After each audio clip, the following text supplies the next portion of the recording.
So this phone right here makes phones like this look a little bit silly. Let me explain. This is the Samsung S25 Ultra, and it is to many the pinnacle of the Android flagship phone. Great camera, robust build quality, decent battery life, premium design, incredible performance, the list goes on. The downside of this phone is that it currently retails for just north of £1,200 or dollars, and to many, that's simply just not practical. And a lot of people don't actually need all the bells and whistles here. I have friends who are still rocking 4-5-year-old phones, and the success of the iPhone 16e and the Samsung A56 devices, for example, are proof that there is a huge market for competent phones that don't cost losing your footballing legs to afford them. But this new Note 50 Pro from Infinix might be about to make the prices of these look a little bit silly. So from listening to a lot of you beautiful lot in the comments of the videos, the most important thing on a new smartphone, generally, solid performance, all day if not 2-day battery life, headphone jack, that one's gone. High refresh rate displays, Apple's refusal on a lot of their cheaper iPhones, again, tends to bring this up, and a competent camera. And a couple of things aside, this feels every bit as flagship, which is mad considering its $210 price tag. What? $1,299, $210. $1,000 more. Let's talk about that. So just look at these two displays. At first glance, could you tell me one of them costs a fraction of the other? Because I know I couldn't. The S25 Ultra is a fraction more symmetrical, but that's kind of it. This is both of them on max brightness. Again, tomato, tomato.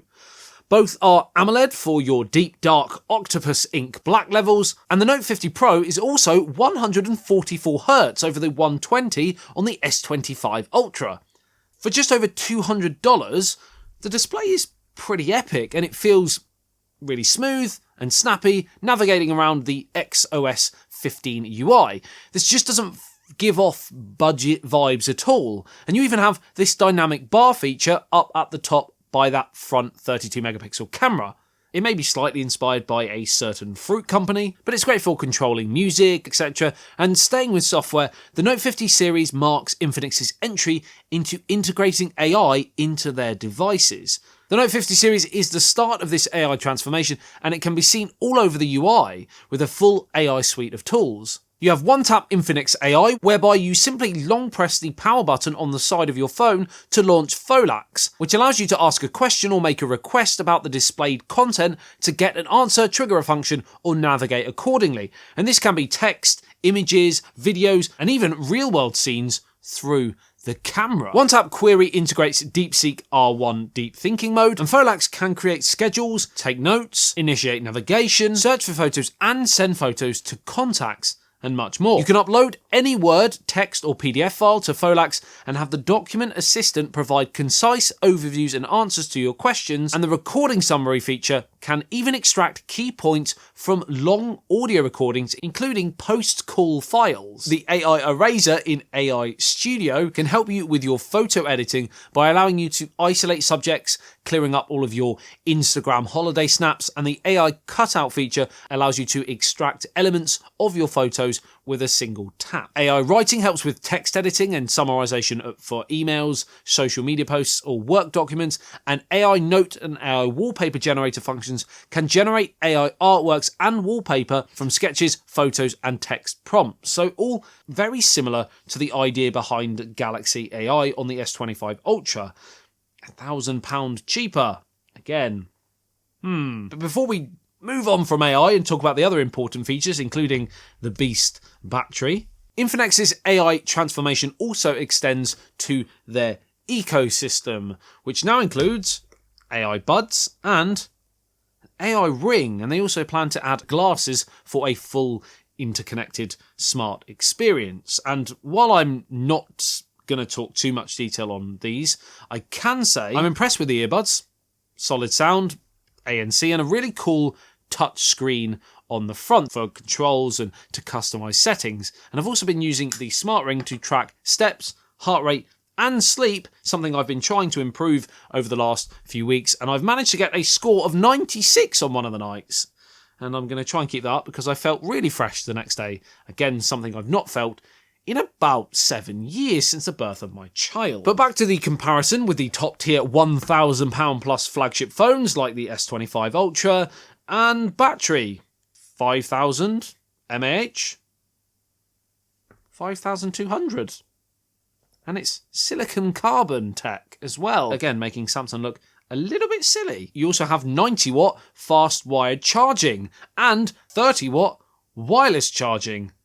Again, making Samsung look a little bit silly, especially when you think about their budget price phones in comparison. Then you've got the build quality, and we have a really nice premium feel in the hand, and the armor alloy frame, which is a blend of Damascus steel and aerospace grade aluminium alloy, offering impact and corrosion resistance for $210. That's pretty crazy. And even like the octagonal camera module, which looks pretty classy and apparently is meant to resemble grills from high-performance cars and diamond-cut craftsmanship from luxury goods. Again, this is PR jargon, but yeah, I can kind of see it a little bit. And again, zero budget phone feeling about this rear design. But what about that camera performance? Well, we don't have a dedicated zoom lens here. For that, you would need to opt for the Pro Plus model. But we do have a 50 megapixel main sensor, which in good lighting gives you some pretty stellar shots, and an 8 megapixel ultra wide with a 112 degree field of view. On top of that, you have really fun modes like Street Snap that provides really cool filters, Super Night, Super Macro, and Vlog modes where you can shoot 5 different video clips from an event, for example, and it will create a special, unique video for you using all of them. And AI GC Portrait lets you snap 4 pictures of someone, and it creates a range of AI-enhanced headshots in various styles, and the likeness is a little bit hit and miss, but it is pretty cool to play around with, as is the Sky Shot mode, which superimposes different sky backgrounds onto your photos, and it works pretty well. Certainly great if you want to have blue skies in your shots, but you live in cloudy regions like the UK. Things to improve for sure on the camera. It could be a little bit more complete, a little bit more of a refined experience, but $210. I know I keep saying it, but it is baffling me a little bit at the moment. And the same runs through to the performance as well. Is the MediaTek Helio G100 chip inside the most powerful? No, but it does offer a great halfway house between raw performance and power efficiency, and you have up to 24 gigabytes of extended RAM, more than some PCs. As long as you're not seriously overloading it with multiple power-hungry apps open at the same time and system zapping games, etc. In standard use, this thing feels pretty flawless. That's not to say you can't game on here, of course, because most mobile titles will be a breeze for the Note 50 Pro, and you've also got Super Wi-Fi 2.0 for faster upload and download speeds. So what's the catch? How on earth is it this affordable?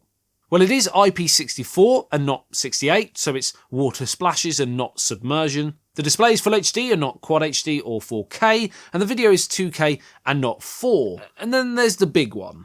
Problems that companies like Infinix traditionally have is regional availability. And while this is increasing year on year and they're now in 70 plus countries, you will need to check your individual country before looking to buy. But Infinix have been a company making great strides in the last few years, looking to conquer the affordable phone market. And as their stocks and brand awareness continue to rise, the more the prices from some top-selling brands like Samsung and Apple just seem a little bit ridiculous. And if Infinix can continue to increase their regional availability and various devices across multiple budget ranges, then they could be a household name globally before you know it. Infinix's brand slogan is "The future is now," and